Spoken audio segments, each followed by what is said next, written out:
Kembali lagi di podcast Ruang Miku dan masih bersama Miku Monik dan juga narasumber kita Ketua KPU Provinsi Maluku Bapak Syamsul Rifan Kubangun, dan kita masih akan terus lagi ngulik tentang persiapan pemilu 2024 pemirsa.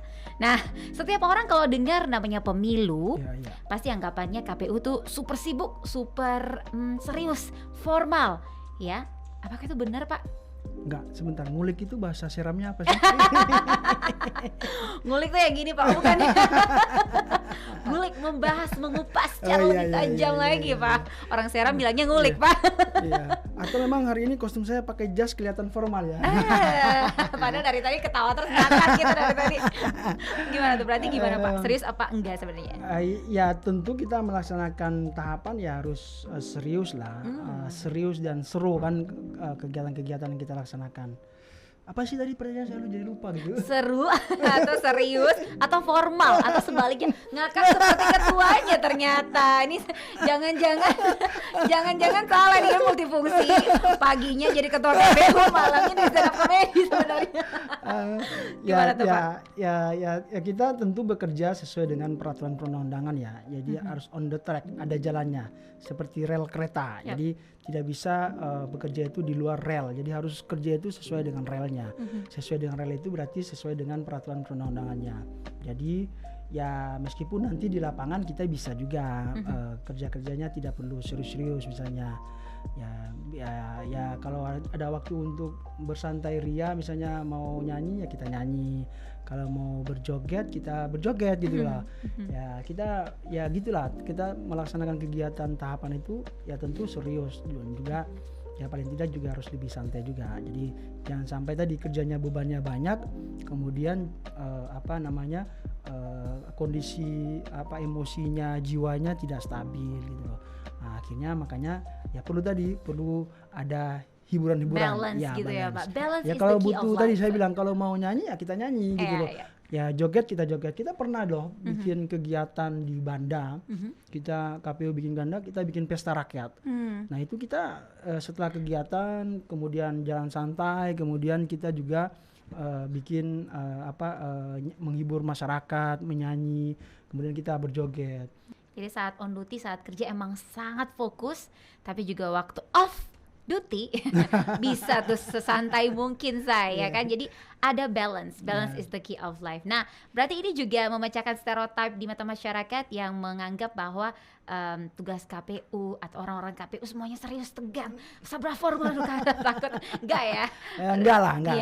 Enggak karena pemilu itu predictable proses, tapi dia unpredictable hasilnya, resultnya. Jadi di tahapan-tahapan yang kita lakukan di proses ini dia sudah jelas kegiatan apa, awalnya apa, waktunya, akhirnya kapan. Misalnya coklit ada awal ada akhir kan, berakhir melaksanakannya di tanggal 12 Februari, berakhirnya di 14 Maret 2023. Ada awal ada akhir. Jadi kegiatan-kegiatan proses itu dia sudah bisa diprediksi. Jadi sudah pasti. Tapi pemilu itu dia unpredictable result, hasilnya tidak bisa diprediksi. Nah, makanya ya kita harus punya kualitas kemampuan untuk bagaimana menjaga proses ini supaya juga hasilnya itu juga lebih berkualitas gitu loh, Monik. Keren Pak Rifan. Nah Pak Rifan, saat ini proses pelaksanaan pemilu 2024 di Kota Ambon persiapannya sudah masuk dalam pentahapan coklit dari 12 Februari dan tadi berakhir pada 14 Maret 2023. Bisa dijelasin sedikit gimana sih keseruan proses coklit yang telah berlangsung di Maluku, Pak? Ya, kalau kita itu ada sekitar personil petugas Pantarli. Petugas Pantarli itu petugas pemutahiran data pemilih. Mereka dibekali dengan atribut Pantarlinya. Ada atribut itu mereka memakai topi, kemudian memakai rompi, kemudian memakai ID card. Nah itu petugas kita di seluruh Maluku itu berjumlah 5.464 Pantarli. Banyak juga ya, betul. Sekitar 5.000. Banyak karena juga, betul. Itu berbasis TPS kita yang kita asumsikan bahwa jumlah TPS seperti itu.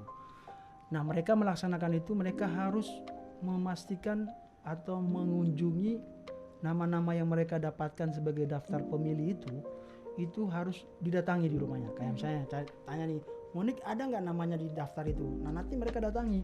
Sudah kan tadi sudah didatangi ya petugas coklatnya. Paling nanti didatangi kemudian diberikan gambaran bagaimana proses pencocokannya. Jadi dicocokkan namanya, KTP-nya sesuai nggak? Oh ada nama Monik misalnya. Oh betul dia memenuhi syarat.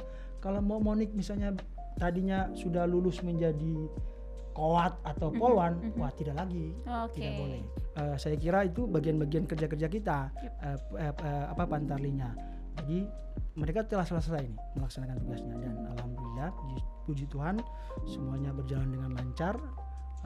Ada sekitar 1 juta pemilih Maluku yang kemudian kita datangi dan ini masih awal nih, masih pembukaan lah bahasanya. Belum pada intinya, nanti itu setelah itu mereka menyusun. Ada tahap berikutnya tahap juga berikutnya. ya Pak. Jadi menyusun nama-namanya sebagai daftar pemilih. Disusun, oh ini sudah dicoklit nih, oh sudah ditempelkan stiker coklitnya. Diumumkan lewat desa kelurahan, PPS-nya. Oh ternyata Monik sudah dicoklit. Kok namanya belum ada gitu. Nah itu harus ditanggapi juga oleh masyarakat. Makanya sebagai di podcast Ruang Miku ini bagian dari sosialisasi juga kepada masyarakat bagaimana mereka ketika memang sadar bahwa sudah dicoklit tapi jangan dulu, harus juga mengecek apakah namanya terdaftar atau sebagai pemilih atau tidak. Nah bisa juga lewat online kan, sekarang kan zamannya digital ya, bisa mengecek langsung. Monik juga langsung bisa ngecek www.cek.dpt online KPU Go ID. Nanti Monik masukin namanya, NIK-nya, alamatnya, langsung terus terdaftar sebagai pemilih TPS berapa, langsung itu langsung bisa. Lebih transparan di sana. Itu kerja-kerja kita yang sudah dilakukan, gitu nih. Jadi bukan hanya proses coklit pertama tadi yang sudah berlangsung dari 12 Februari dan berhenti pada 14 Maret aja, tapi ada tahapan-tahapan lagi dan terus renewing lagi, terus diperbarui. Setelah itu nanti ada tanggapan masyarakat, kita lagi melakukan daftar daftar pemilih sementara, kemudian ada daftar pemilih sementara hasil perbaikan, nanti kita akan tetapkan sebagai daftar pemilih tetap. Nah itu panjang itu sampai prosesnya yang akan kita lakukan.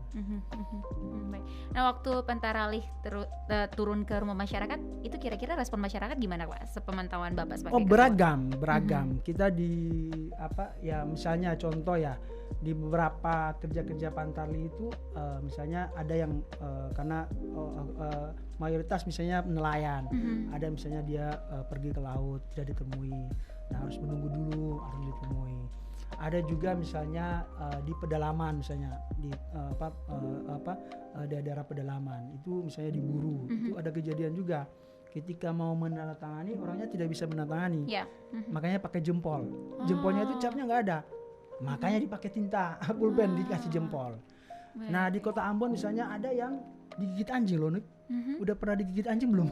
Syukur puji Tuhan belum Pak, dan tidak mau dan tidak ingin Pak. Dijauhkan Pak. Dan sekarang kan musim rabies nih. Betul. Jadi ya harus disuntik rabiesnya. Nah, itu kejadian-kejadian di lapangan oleh teman-teman. Jadi luar biasa teman-teman Pantarlih. Jadi tadi kita juga harus memastikan kepada Pantarlih, karena kan mereka mengunjungi orang.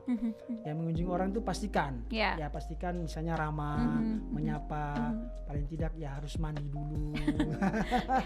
Harus betul. Ya artinya ya proses-proses seperti biasanya lah.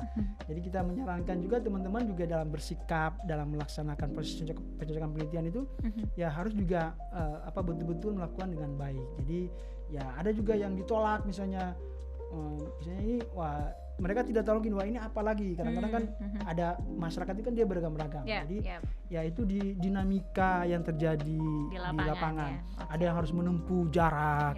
Nah itu sudah biasa. Apalagi daerah kepulauan. Baik. Nah kita harus break dulu sebentar Pak Ketua.